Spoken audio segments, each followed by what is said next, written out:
Angry young man Dilshad Ali हमारे साथ मौजूद हैं। इनसे हम बात करेंगे इस समय जो पाकिस्तान की मौजूदा सूरत हाल है। आए दिन हम देख रहे हैं कभी कहीं धमाका, पाकिस्तान के किसी सिटी में किसी इलाके में धमाका। अगर ऐसे ही धमाके होते रहे, पाकिस्तान की सिक्योरिटी इसी तरह की रही, तो पाकिस्तान का फ्यूचर क्या है, इसके ऊपर बात करेंगे। साथ ही साथ हम जो इस मौजूदा सूरत हाल इंडिया पाकिस्तान की है उसके ऊपर कश्मीर के हवाले से बात करेंगे। अस्सलाम वालेकुम दिलशाद भाई। वालेकुम सलाम। कैसे हैं आप? मैं बिल्कुल ठीक। ठीक है। अच्छा दिलशाद भाई, मुझे बताएं, अभी रिसेंटली एक धमाका हुआ, फिर उससे पहले हमने बलोचिस्तान में जो सिचुएशन देखी, वो कान के अंदर एक धमाका हुआ, फिर वो चाइना जो एससीओ की मीटिंग से पहले चाइना के लोगों के ऊपर धमाका हुआ। क्या कहना चाहेंगे, अगर यही इस तरह की सिचुएशन रही, पाकिस्तान का क्या फ्यूचर देख रहे हैं? देखिए, पाकिस्तान का फ्यूचर तो तब होगा ना जब हम जो पिछले हिस्ट्री में जो कुछ गुजर चुका है उसको एक दफा रिवाइंड करें और उसको उस नजर से देखें जो कि हकीकत की नजर है, ना कि उस नजर से देखें जो कि हमने पाक स्टडीज और हिस्ट्री के अंदर सिलेबस में पढ़ रखा है, क्योंकि हमें पाकिस्तानी गवर्नमेंट ने पढ़ाया है।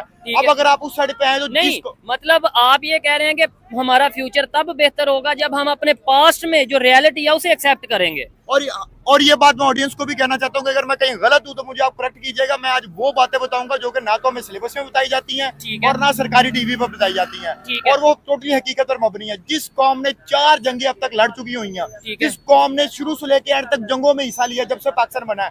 1947 में पाकिस्तान बना, 48 में हमने जंग लड़ ली, अभी आखिरी जंग 99 में लड़ी है। तो अब 48 से शुरू हो जाए 2000 तक चले जाए, हमने जंगों में जिंदगी गुजारी है, ठीक है, और हमारी वार बेस्ड इकोनॉमी रही है जो कि इंतहाई गलत है। और हमने भी क्या किया, दूसरों की जंगों पे जाके। नहीं, हिस्ट्री अगर बात करें जंगों की, आपने बोला जब तक हमारे पाक स्टडीज में ये नहीं बताया जाएगा, वो नहीं बताया जाएगा, जंगों की हिस्ट्री के ऊपर। अच्छा चलें दिलशाद भाई से, इसके ऊपर क्या ओपिनियन है? क्योंकि सब पाकिस्तानी यही कहते हैं हम ये भी जंग जीते वो भी जीते। दिलशाद भाई, आपके ख्याल से 1 to 1 अगर 1948, 1965, 1971 कारगिल, आप इसके ऊपर अपनी क्या ओपिनियन रखते हैं? देखिए, आप 1965 की जंग में आ जाए। 1965 की जंग में हमने कहा कि हमने बड़ा डिफेंड किया, हम जीत गए।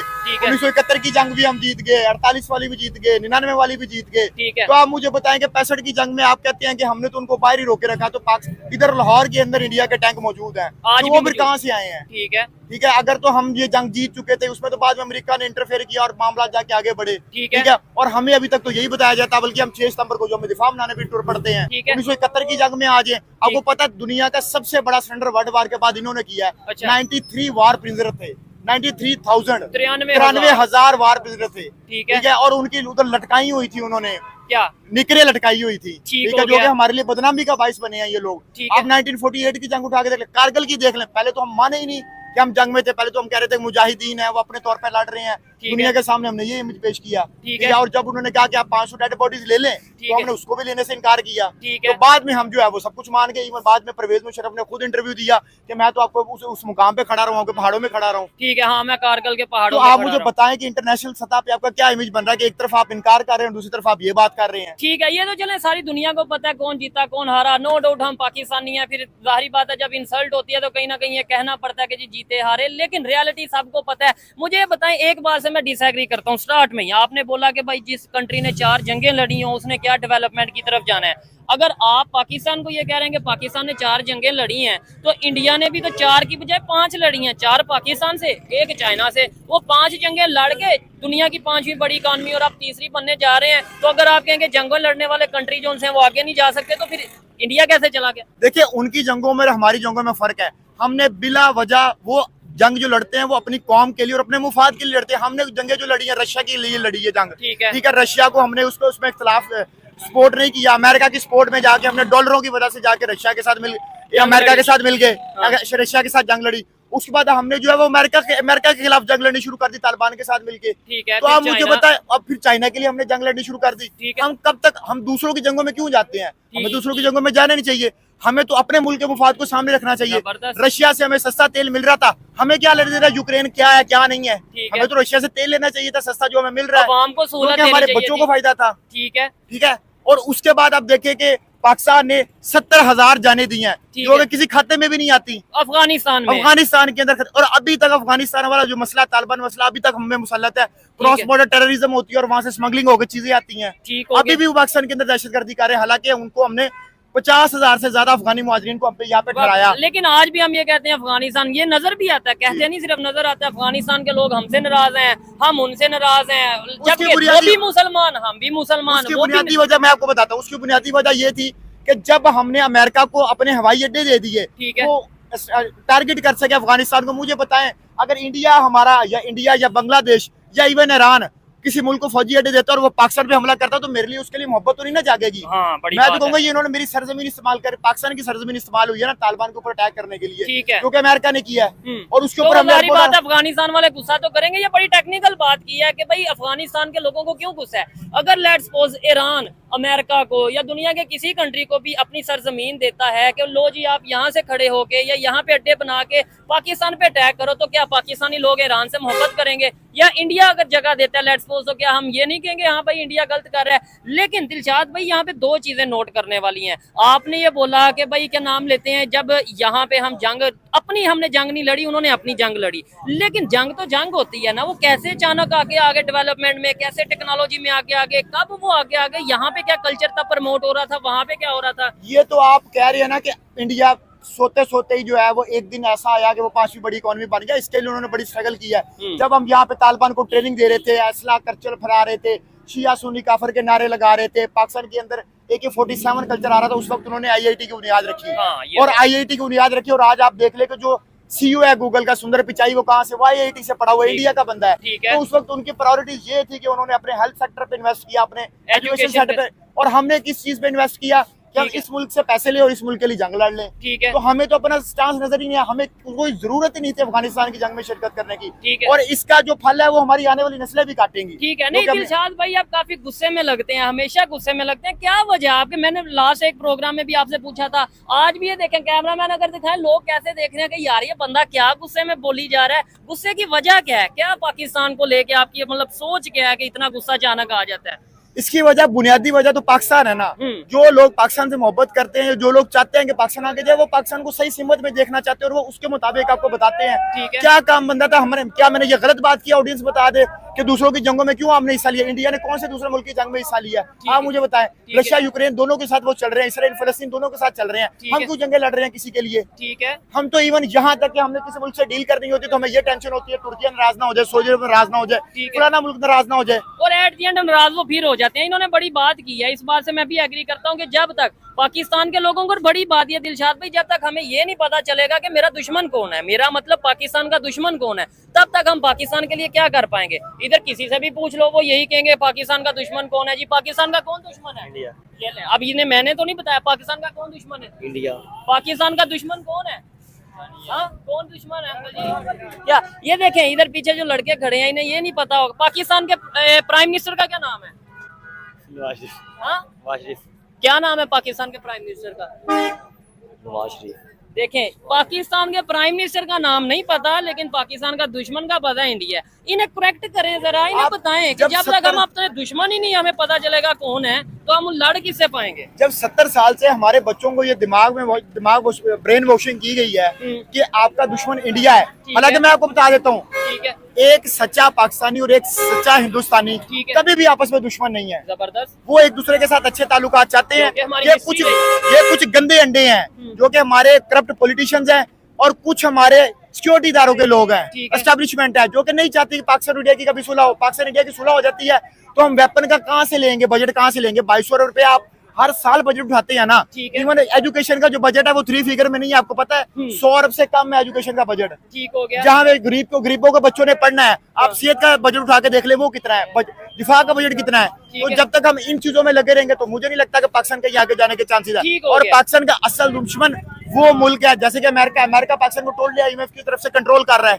IMF की वजह से हम कंट्रोल हो रहे हैं। इवन हम किसी मुल्क की कॉन्फ्रेंस में शिरकत करनी है या नहीं करनी, हमें इसके लिए भी IMF का फ्लो चार्ट देखना पड़ता है या अमेरिका से पूछना पड़ता है। बल्कि मैं ये भी नहीं कहूंगा, दिलशाद भाई की इस बात से भी मैं एग्री करता हूँ, आप लोग कमेंट बॉक्स में बताइएगा। इन्होंने बोला हमारा असल दुश्मन शायद अमेरिका है, मैं कहता हूँ अमेरिका भी हमारा दुश्मन नहीं, इंडिया भी हमारा दुश्मन नहीं। हमारा दुश्मन है यहाँ पे जो जहालत मौजूद है, हमारा दुश्मन यहाँ पाकिस्तान में जो गुर्बत, जो बेरोजगारी है, वो हमारी दुश्मन है। पाकिस्तान में जो अनएजुकेटेड लोग हैं, जो यानी कि अनएजुकेटेड लोग रखे गए हैं, वो लोग दुश्मन है जिन्होंने ऐसी पॉलिसीज बनाई है कि पाकिस्तान को अनएजुकेटेड रखा जाए। इस बात से इख्तिलाफ करूंगा कि अमेरिका की वजह से पूरी दुनिया का मन तबाह हुआ। इस वक्त सबसे ज्यादा असले की सप्लाई कौन बेच रहा है? अमेरिका बेच रहा है, सबसे ज्यादा असला वो बना रहा है। सबसे ज्यादा हवाई अड्डे दूसरे ममालिक में किसके हैं?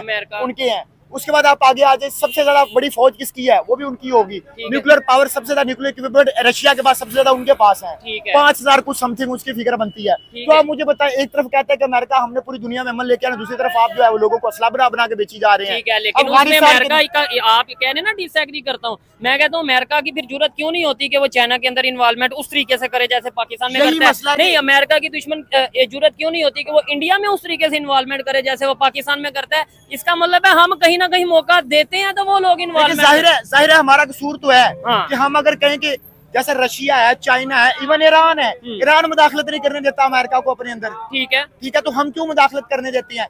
इवन हमारे परवेज मुशर्रफ साहब जो थे, वो तो एक कॉल आती थी अमेरिका से वो लेट जाते थे। ठीक है, हमारे दूसरे जो करप्ट पॉलिटिशियंस हैं उनका आप हाल देख लें। नवाज शरीफ हमारा बराक ओबामा के सामने जाकर बैठता और टिश्यू से हाथ साफ करने लग जाता है, पसीना आ जाता है, आपको बात करने का तरीका का पता नहीं चलता। ठीक है, आप कंपेयर करें ना पीएम मोदी को, ठीक है, और इधर शहबाज शरीफ को कंपेयर कर लें। शहबाज शरीफ को सिर्फ ये काम आता है कि वो अच्छे तरीके से मांग सकता है, जो कि वो हर मुल्क में जाके मांगता है। इवन वो खुद कहता है कि जब हम जाते हैं तो भिखारी समझते, वो कहते लोग भी फिर आगे पैसे मांगने के लिए। मुझे बताया प्राइम मिनिस्टर मोदी जब किसी मुल्क का दौरा करता है तो क्या वो अगला जो हेड ऑफ स्टेट है वो ये सोच रहा होता है कि ये पैसे मांगने आया? नहीं, वो तो डील करते हैं। इवन यूएसए के साथ रिसेंटली यूएसए का विजिट उनका रहा, उन्होंने बड़ी डील की। अच्छा, आपने तो prime minister to prime minister comparison किया है, मैं कहता हूँ फॉरेन मिनिस्टर जो रिसेंटली एससीओ की मीटिंग हुई है, उनके फॉरेन मिनिस्टर और हमारे फॉरेन मिनिस्टर में क्या कंपैरिजन क्या बनता है? आप उनकी बॉडी लैंग्वेज का देख लें, आप उनका कॉन्फिडेंस का देख लें, आप उनका नॉलेज का देख लें, आप उनके एक्सपीरियंस का देख लें, आप जिस फील्ड में भी देख लें। 30-40 साल एक बंदे ने सर्व किया फॉरेन अफेयर्स के अंदर, और एक वो बंदा जो कि फाइनेंस का भी मुझे लगता पता नहीं है या नहीं है, हमने उसको उठा के लगा दिया, इसाक डार को लगा दिया। दूसरी तरफ हमने मोहसिन नकवी को लगाया हुआ है। अच्छा, मोहसिन नकवी से याद है, सिक्योरिटी के ऊपर बात करते हैं, आपने प्राइम मिनिस्टर का कंपैरिजन किया फॉरेन मिनिस्टर का। हम पाकिस्तान के जो चीफ सिक्योरिटी एडवाइजर जिसे हम कहते हैं जी, पाकिस्तान के इंटीरियर मिनिस्टर कहते हैं, मोहसिन नकवी हैं, जो कभी क्रिकेट को भी देखते हैं, कभी पाकिस्तान में दहशतगर्दी को भी देखते हैं कि कैसे रोका जाए। क्या कहना चाहेंगे हमारे चीफ जो उनसे सिक्योरिटी एडवाइजर हैं, इंटीरियर मिनिस्टर है मोहसिन नकवी, और उनके जो उनसे अपना चीफ सिक्योरिटी एडवाइजर है उनका नाम है अजीत डोवल, क्या कोई कंपैरिजन है? आपको क्या कहना चाहेंगे? ये मोहसिन नकवी की आपने जो बात की है ना, ये इंतहाई करप्ट पॉलिटिशियन है, और इसने देखे कि पहले क्रिकेट का बेड़ा गर्क किया है, हमने इंग्लैंड से 800 स्कोर से ज्यादा करवा लिया है। 804 स्कोर करवाया टेस्ट क्रिकेट में। मैंने जब तक मैं टेस्ट क्रिकेट देख रहा हूँ मैंने 800 स्कोर नहीं देखा, 500-600 आइए स्कोर देखते हैं।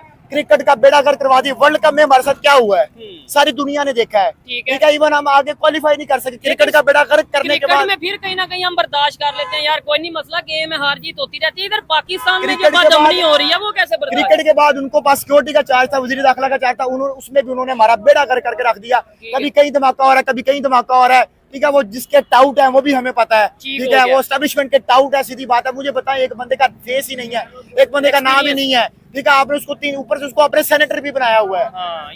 ये कोई सेंस बनती है?